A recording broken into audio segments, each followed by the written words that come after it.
শেখ হাসিনা সরকারের সময় দেশের অর্থনীতির উচ্চ প্রবৃদ্ধি নিয়ে যা বলা হতো তা জালিয়াতি ছিল মন্তব্য করে প্রধান উপদেষ্টা অধ্যাপক ডক্টর মোহাম্মদ ইউনূস বলেছেন, হাসিনা সরকারের স্বৈরাচারী হয়ে ওঠার পেছনে দায় আছে আন্তর্জাতিক সম্প্রদায়েরও। মোস্তফা মল্লিকের রিপোর্ট।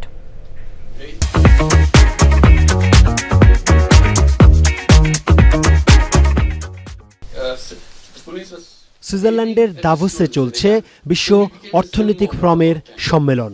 বিভিন্ন দেশের রাষ্ট্র সরকার প্রধানের সঙ্গে অধ্যাপক ইউনূস যেমন বৈঠক করছেন, তেমনি বৈঠক হচ্ছে বিশ্বের শীর্ষ ব্যবসায়িক প্রতিষ্ঠানের সঙ্গেও।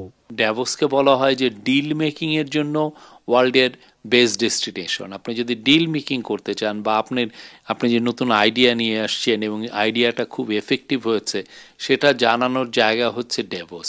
অনেকে ইউএন জেনারেল অ্যাসেম্বলিতে যান, বাট এটা অনেকটা রিজিওনাল পলিটিক্স, জিওপলিটিক্যাল ইস্যু বা একটা গ্লোবাল ইস্যুগুলো নিয়ে ওইখানে অনেকটা বেশি আলোচনা হয়। বাট তার চেয়েও ড্যাভোস খুব এফেক্টিভ, এখানে অনেক বেশি যেটা হচ্ছে ডিল কাট হয়। আন্তর্জাতিক গুরুত্বপূর্ণ গণমাধ্যমের সঙ্গেও কথা বলছেন অধ্যাপক ইউনূস। বার্তা সংস্থা রয়টার্সকে দীর্ঘ সাক্ষাৎকার দিয়েছেন অন্তর্বর্তী সরকারের প্রধান উপদেষ্টা। বলেছেন, ছাত্র জনতার অভ্যুত্থানে ক্ষমতাচ্যুত শেখ হাসিনা সরকারের সময় দেশের অর্থনীতির উচ্চ প্রবৃদ্ধি নিয়ে যা বলা হতো তার সবই ছিল জালিয়াতি। অধ্যাপক ইউনূস বলেন, বাংলাদেশ প্রবৃদ্ধিতে সবাইকে ছাড়িয়ে গেছে শেখ হাসিনার এমন দাবি ঠিক নয়।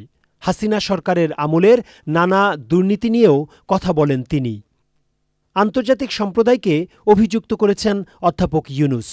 বলেছেন, হাসিনা সরকারের দুর্নীতি নিয়ে প্রশ্ন না তোলায় আন্তর্জাতিক সম্প্রদায়ের দায় আছে। তিনি বলেন, এটা যে ঘটেছে এর জন্য পুরো বিশ্ব দায়ী, তবে এটা বিশ্বের জন্য একটা শিক্ষাও।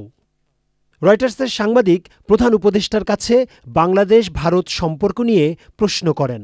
প্রধান উপদেষ্টা বলেন, বাংলাদেশ ও ভারতের সম্পর্ক যতটা সম্ভব শক্তিশালী হওয়া উচিত। বাংলাদেশের মানচিত্র ছাড়া ভারতের মানচিত্র আঁকা সম্ভব নয়। এক প্রশ্নের জবাবে অধ্যাপক ইউনূস বলেন, নির্বাচনে প্রতিদ্বন্দ্বিতা করার কোনো আগ্রহ তার নেই। Mostafa Mallik, channel I, Dhaka.